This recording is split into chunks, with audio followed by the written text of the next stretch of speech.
गिरिडीह में कांग्रेस का 3 दिवसीय चिंतन शिविर का आयोजन किया गया। वहीं मंगलवार को चिंतन शिविर का समापन हुआ। इस 3 दिवसीय आयोजन में केंद्रीय सरकार की गलत नीतियों के विरुद्ध संघर्ष और झारखंड सरकार के लिए कॉमन मिनिमम प्रोग्राम समेत कई बिंदुओं पर शिविर में चर्चा की गई।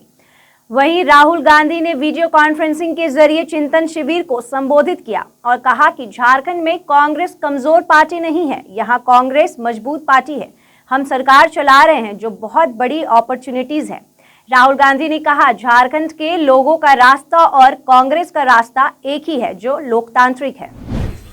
मुझे खुशी है कि जो चिंतन बहुत ही गंभीरता के साथ में और मंथन के बाद में जो आया है, और जो मैं माननीय मुख्यमंत्री जी को जो इस मंथन का, क्यों इसमें जहर भी निकला है, इसमें अमृत भी निकला है, दोनों हैं, क्या ग्रहण करना है वो आवश्यक है। तो आपने जितने मुद्दे किए उससे भी और कुछ जोड़ के, मुद्दों का जिक्र ही नहीं बल्कि उससे संबंधित हमारे सहयोग और उसका आश्वासन देते हुए न्यूनतम साझा जो कार्यक्रम हैं, उसके अलावा भी जो हमारे मुद्दे हैं, अनेक मुद्दों पर अलग अलग मुद्दों, प्रशिक्षण, शिक्षण से संबंधित, किसानों से संबंधित, भूमि अधिग्रहण से संबंधित जो वादे यहाँ पर जो अधिग्रहण किए गए हैं विस्थापित लोगों के लिए, तो अनेक विषयों को लेकर, क्योंकि विस्तार में कहूँगा तो 2 घंटा आपको लग जाएगा। और मैं चाहता हूँ कि ये जो हम सुझाव दे रहे हैं, निश्चित रूप से आपने दबाव की बात कही, दबाव नहीं, लेकिन समय नहीं आपने कहा, लेकिन एक चीज़ निश्चित है कि जो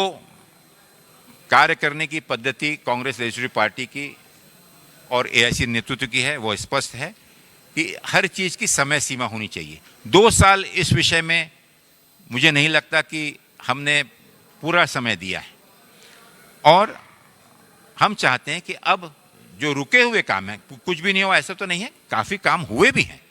सफलतम तरीके से हुए हैं। कोविड जैसी महामारी के बावजूद भी कई विषयों के ऊपर में कई ऐसे क्षेत्रों में बहुत बेहतर उपलब्धियां भी हैं। देखिए इसके बारे में मैं स्पष्ट कह दूं कि कांग्रेस, सबसे पहले तो मैं बता दूं कि ये जो लोग प्रयत्न कर रहे हैं, कांग्रेस बहुत स्पष्ट रूप से हमारे हर भाषा के, हर नागरिक के, हर भाषा के प्रति अपना सम्मान व्यक्त करती है। इसमें जो अड़चन है, किसी का कोई भी भाषा का अपमान नहीं होना चाहिए। इसमें जो सुझाव समय समय पर दिए गए हैं,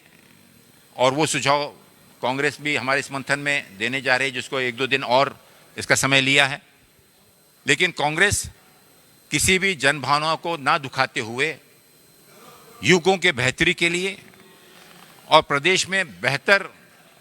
भाईचारे का माहौल बना रहे, उसको भी बराबरी से तोलते हुए इस चीज़ का सुझाव देगी कि अगर एक उसमें सुझाव आया था कि हिंदी अगर उसमें इंट्रोड्यूस कर दी जाए तो काफ़ी कुछ लोगों को, जो राष्ट्रभाषा है उसमें किसी को भी आपत्ति नहीं होनी चाहिए। और इसी साथ में कुछ और स्पष्टीकरण के साथ में, लेकिन इसके अलावा मैं आप सब लोगों से एक निवेदन जरूर करना चाहूँगा, कृपा करके भाषावाद, क्षेत्रवाद, धर्मवाद, ये एजेंडा लेकर पिछले कई दशकों से, और ख़ास तौर पर जो प्रयत्न, कोशिश झारखंड में यहाँ के भाईचारे को नष्ट करने की असफल कोशिशें जो हो रही हैं, उसमें से आरएसएस की भी ये एक कोशिश है। मैं समझ रहा हूँ, और उसके ऊपर में सरकार ने अगर जो स्टैंड लिया है, तो हमने उसमें जो सुझाव, सुधारना के लिए सुझाव दिया है, उसमें सरकार को इस सुझाव में सुधारना के लिए जो भी हमारा सहयोग लगेगा हम उसे पूरा देंगे। लेकिन किसी भी प्रकार से प्रदेश में भाषा के नाम पर या जाति के नाम पर या धर्म के नाम पर कोई अशांति ना हो, यहाँ की अशांति भंग ना हो, और युवकों को नौकरी और बेहतर अवसर की बजाय इस उन्माद में फंसाने की जो साजिश है,